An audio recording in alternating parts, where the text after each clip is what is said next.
আমি একটা কবিতা বলছি। কবিতার নাম সোনার তরী। লিখেছে রবীন্দ্রনাথ ঠাকুর।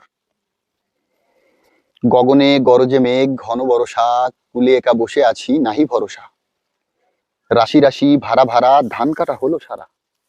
ভরা নদীর খুরো ধারা খড় পরশা, কাটিতে কাটিতে ধান এলো বরষা। একখানি ছোট ক্ষেত আমি একলা, চারিদিকে বাঁকা জল করছে খেলা। পরপারে দেখি আঁকা তরু ছায়া মসি মাখা, গ্রামখানি মেঘে ঢাকা প্রবাদ বেলা। এবার এতে ছোট ক্ষেত আমি একলা। গান গেয়ে তরিবে কে আসে পারে, দেখে যেন মনে হয় চিনি ওহারে। ওগো তুমি কোথা যাও কোন বিদেশে, বারেক ভিড়াও তুমি কুলেতে এসে।